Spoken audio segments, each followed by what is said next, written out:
আপনারা জানেন যে দীর্ঘ 16 বছর খুনি স্বৈরাচারী ফ্যাসিস্ট হাসিনার বিরুদ্ধে আন্দোলন সংগ্রাম করে গত 5ই আগস্ট ছাত্র জনতার গণ অভ্যুত্থানের মাধ্যমে স্বৈরাচারের পতন হয় এবং আমরা আবারও একটা স্বাধীন বাংলাদেশে আমরা মাথা উঁচু করে দাঁড়ানোর সুযোগ আমরা পাই। এই দীর্ঘ আন্দোলনে রিক্সা চালক, ভ্যান চালক, অটো চালক, আপনারা যারা ভাই ও বোনেরা রয়েছেন, বিশেষ করে ভাইয়েরা যারা রয়েছেন, আপনাদের যে ত্যাগ সেটি বাংলাদেশের জনগণ আজীবন মনে রাখবে। আমরা আজীবন কৃতজ্ঞ থাকব এবং ইতিহাসের পাতায় অবশ্যই এটা স্বর্ণাক্ষরে লেখা থাকবে। আমরা দেখেছি, যেটা ইতিমধ্যে সাত্তার পাটোয়ারি ভাই বলেছেন, যে বিভিন্ন সময় যখন আন্দোলনের সময় যখন ব্যাপকভাবে আমাদের উপরে আগ্রাসন চালানো হয়, যখন আন্দোলন সংগ্রামে আমরা কাউকে মাঠে তেমনভাবে আমরা নামতে পারি নাই, আমরা তখন রিক্সা চালক, অটো চালক, ভ্যান চালক ভাইয়েরা বুকে সাহস নিয়ে, বুক এগিয়ে দিয়ে, নিজের জীবনে মায়া না করে পুলিশের গুলির মুখে দাঁড়িয়ে আন্দোলন করেছেন। বাংলাদেশের জনগণের অধিকার পুনঃপ্রতিষ্ঠার আন্দোলনে আপনারা আত্মাহুতি দিয়েছেন, আপনারা জীবন দিয়েছেন, অকাতরে জীবন বিলিয়ে দিয়েছেন।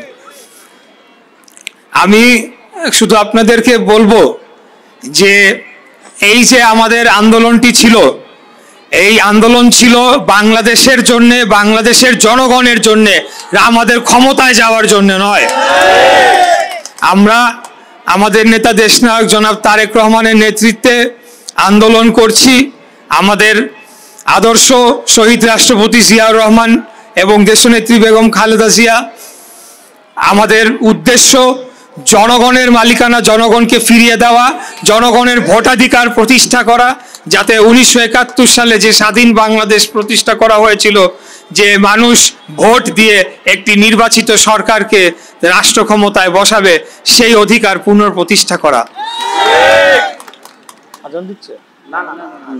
আপনারা জানেন যে স্বৈরাচারী খুনি হাসিনা সে মধ্যযুগীয় বর্বরতা, অত্যাচার, নির্যাতন চালিয়ে বাংলাদেশের রাষ্ট্র ক্ষমতাকে দখল করে রেখেছিল এবং এই দেশটাকে সে পৈতৃক সম্পত্তি মনে করে দেশের জনগণের অর্থ সম্পদ লুটপাট করে 30 লক্ষ কোটি টাকা বাংলাদেশ থেকে পাচার করে দিয়েছে এই খুনি হাসিনা এবং তার শেখ পরিবারের সদস্যরা।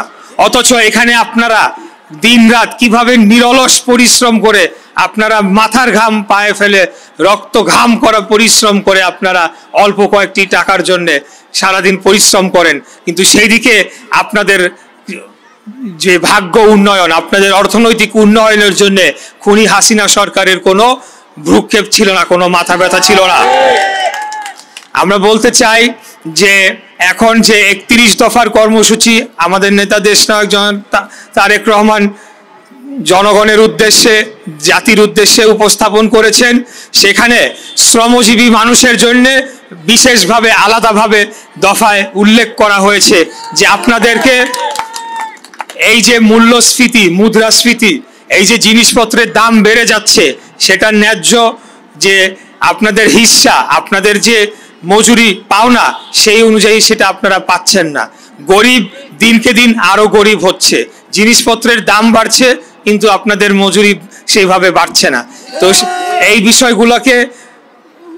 এই বিষয়গুলোকে শুধরানোর জন্যে, আপনাদের জীবনের যাত্রার মান উন্নয়ন করার জন্যে, আপনাদের অর্থনৈতিক উন্নয়ন করার জন্যে আগামী দিনে বাংলাদেশ জাতীয়তাবাদী দল যদি জনগণের ভোটে নির্বাচিত হয়ে রাষ্ট্র ক্ষমতায় আসে, তাহলে সেই আপনাদের জন্য বিশেষ একটি কমিশন গঠন করা হবে এবং বিশেষ নীতিমালা গ্রহণ করে সেটি সংসদে পাস করা হবে এবং সেটির মাধ্যমে আপনাদের যে মজুরি, ন্যূনতম মজুরি, সেটিকে মূল্যস্ফীতির সাথে একই হারে বৃদ্ধি করে আপনাদের যে ন্যায্য পাওনা সেটি নিশ্চিত করা হবে।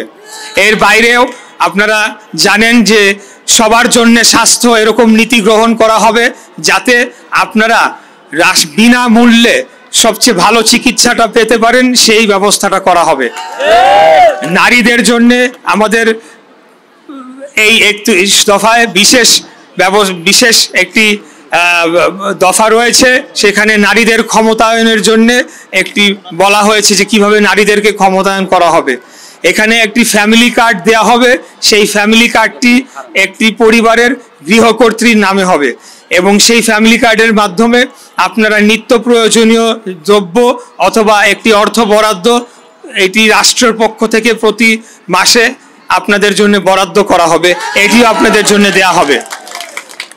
তো প্রিয় ভাই ও বোনেরা, আমার সামনে আপনারা যারা দীর্ঘক্ষণ উপস্থিত হয়ে ধৈর্য সহকারে আজকের এই অনুষ্ঠানটি সম্পন্ন করেছেন, আমি আর বক্তব্য দীর্ঘায়িত করব না।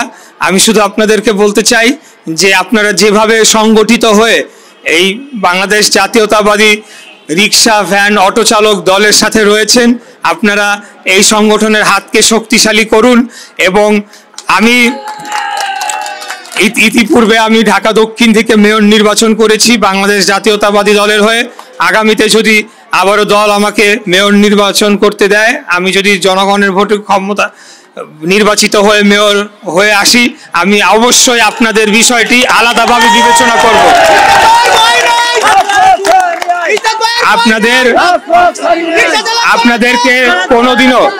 আপনাদেরকে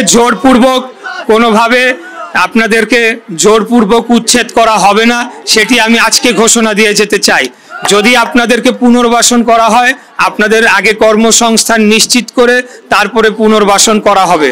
আপনাদের যে কর্মপরিবেশ সেটিকে আরো সুরক্ষিত করা হবে। আপনাদের ছেলে মেয়েদের শিক্ষার জন্য আলাদা ব্যবস্থা গ্রহণ করা হবে এবং সার্বিকভাবে আপনাদের যে জীবনযাত্রার মান উন্নয়নের জন্য উদ্যোগ গ্রহণ করা হবে। তো আর বক্তব্য দীর্ঘায়িত না করে আগামী দিনে আপনাদের পাশে থাকার প্রত্যয় ব্যক্ত করে আপনাদের থেকে আজকে বিদায় নিয়ে আমার বক্তব্য শেষ করছি।